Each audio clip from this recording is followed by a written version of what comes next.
Seconds Out. I'm Joshua Hart, and today I'm going to be taking you through the 5 best knockouts on Riyadh season so far, following a year of its existence. Starting off at number 5, I have Martin Bakole when he stopped Jared Anderson in what was quite a big upset on the Riyadh season LA card. Heading into this fight, Martin Bakole was quite the underdog heading into it. Jared Anderson being known as the next best thing for American heavyweight boxing, there was a lot of pressure on his shoulders as he made his Riyadh season debut. As for Bakole, not one bit of pressure at all, and you could see that when he went in the ring and dropped Jared Anderson multiple times on his way to stopping him. A real great performance and a statement made by Bakole as he now looks to close in on a world title shot in 2025. Well, I'm delighted. I'm delighted, but people doubt you, and people in the sport doubt you because mainly they're jealous. You know what it's like. There's a hell of a lot of jealousy in the sport, but I'm so happy for Martin for what he's achieving, and we've not achieved nothing yet. By the way, we're only achieving now, and we'll go back to the gym in 4 or 5 weeks and start working on the next fight. I think we'll take a massive step closer to fighting for the world title in the next fight or two. I thought he looked good. He's a big, strong boy. He was moving. He had some subtle movements in there, and just with his break at the waist, and that a lot of people. He's not like got to be super slick because he's so big. He just has to move just a little bit, and he did that, and he put a lot of pressure on Anderson. I kind of knew when it was going to get tough and get in the middle rounds, it was going to be real tough to defend Martin Bakole's onslaught, and kind of went the way I kind of expected it. I also think that, not that Jared Anderson, I think he's capable, he's very athletic, but it just doesn't have the experience and, when I mean by experience, I guess it just comes with, just kind of like a humbling, kind of like a strategic, just knowing, I guess just his experience. Nothing I can really say about that, but just experience, really. Coming in at number 4 on the list, we have Deontay Wilder versus Zhilei, the headliner of the Matchroom versus Queensberry 5v5. This was a night that was expected to be the return of Deontay Wilder, showing why he belongs at the top of the heavyweight division. But it wasn't to be. Zhilei was too big and too strong and stopped Deontay Wilder brutally in the 5th round, causing a big upset and ruining a lot of plans in the heavyweight division that Turki Al-Sheikh had set out. 今天是 Chinese Power vs Alabama Power. 今天 Chinese Power won. I just think every fighter gets to that stage in their career where they just can't do what they could do before. And, Wilder's a phenomenal puncher. I was ringside in Las Vegas when he knocked out, who was it? Southpaw Cuban. Can't think of his name. Forgot his name, but the right hand. Luis Ortiz? Ortiz, that's right. Yeah. He detonated a right hand on him. I've never heard a punch as hard in my life. I swear it was brutal. So, a lot of that stuff is timing, and your timing tends to go a little bit as you get older, and it's just miles on the clock. And I think the 2 Fury fights, the 2nd and 3rd fight, really took it out of him. I think a lot of the time you're never sort of the same when you have to drag yourself through fights like that at that stage of your career. So, if he's got the right people around him, if he was in my gym, I'd be saying to him, listen, you've had an unbelievable career, you've earned more money than you'll ever need. Go and enjoy your life. Go and relax now, because you've done your part, you've left a mark on the sport, you've been a world champion, you've earned your money. Get out while you're healthy. Coming in at number 3 on the list, we have Fabio Wardley versus Frazer Clarke, the rematch. After an intense, grueling fight back in March this year, A rematch was expected to go the exact same way, but that was not the case, as Fabio Wardley brutally stopped Frazer Clarke in the first round, leaving him with fractured cheekbones, a dent in the head, and originally what was a very scary scene. So we're very happy to see that Frazer Clarke is on the road to recovery and safe, and as for Fabio Wardley, a huge statement made.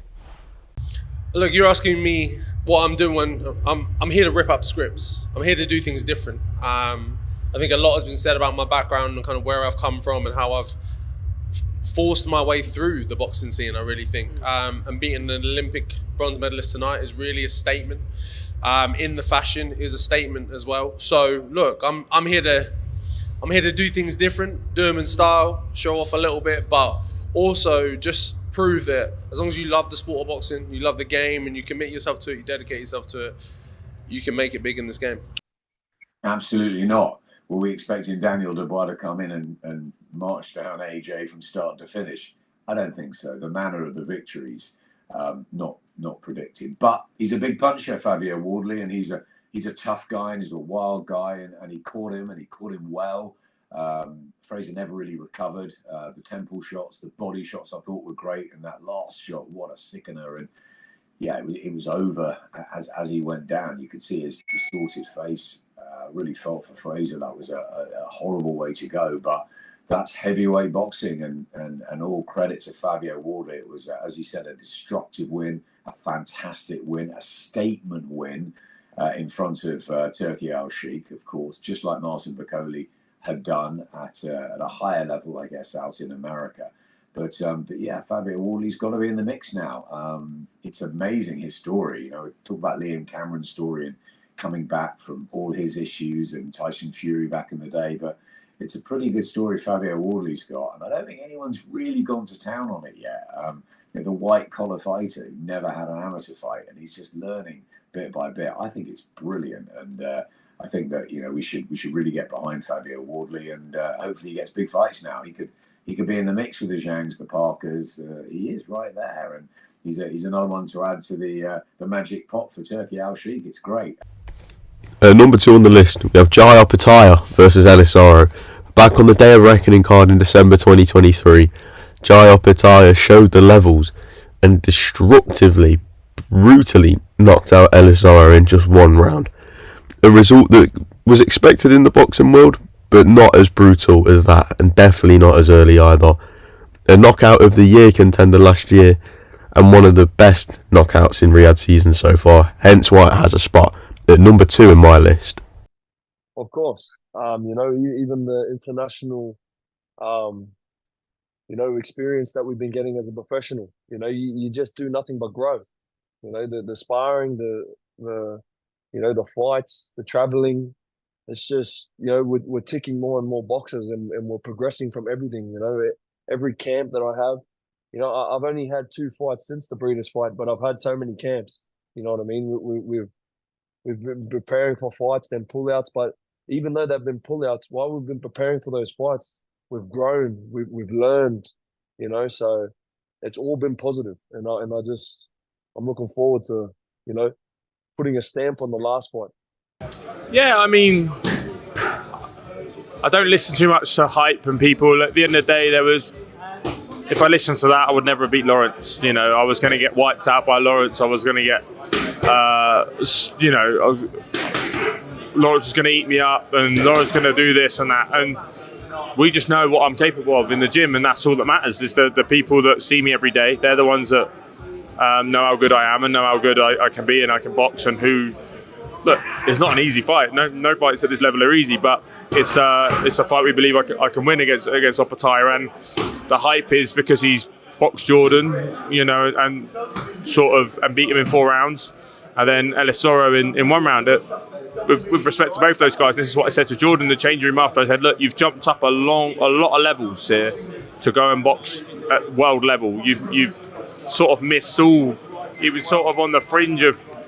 Never really boxed sort of the British level, to be honest, before. Although he had the ability to win the British title, he got an opportunity to fight for a world title, and he hadn't had those learning fights in between to get you up to that level. My career's been perfectly managed in that sense, where I've had those little acid tests along the way, up the next level, next level, next level. When you jump that many levels, it's not possible to do. And at number 1 on my list, we have Anthony Joshua versus Daniel Dubois. A monumental occasion in British boxing history. 96,000 fans at Wembley Stadium in a night that was expected to be Anthony Joshua's. But Daniel Dubois had other plans, delivering a knockout of the year winner in my eyes, as he brutally stopped Anthony Joshua. 5-round demolition job, 4 knockdowns, including the final one, and a blow that will be remembered in British boxing history for now and forever. And what we did yesterday, Dana, was we seen that Joshua was going to look for the step backhand. He's going to walk him into it. That's what he's trying to. So when we had the feint, Joshua thinks he's going to go, so he steps back and cocks the backhand, and we're not there. So we're feinting, or we're going in and back out and back in. So it was 2-phase attacks, you know what I mean? So, yeah, just everything what was adding to it. And, like, the thing is, Danny, is that Daniel Dubois is not even, he's just getting started. He's 27-year-old. As a heavyweight, he's a baby. He could rule, and I don't want to sound like I'm going OTT or Daniel, but we said it at the start. Daniel Dubois, he's got a controversial loss to Usyk. Daniel Dubois could, if he gets a rematch with Usyk or whatever, whether it be Fury or whoever it may be, he could be the ruler of the division for the next 5 years. You just don't know this, you know what I mean? This is boxing. Like I say, we'll have to go back and review it because he knows what he needs to do. There was nothing that Daniel done that shocked us. That we was expecting him to do those things. Preparation did go well. We prepared well. So we'll have to go back and look at that, you know. Of course, now we have that fight to look at. Of course, I already know there's a couple of things adjustments that could. When situations occur, there's more than one way to skin a cat. So perhaps some of the ways that we was looking to skin that cat, maybe there's some better options of how to try and tackle those scenarios and situations. So, yeah, of course, you know, we'll be straight at looking at and reviewing that and looking at what we can do better to help AJ be better.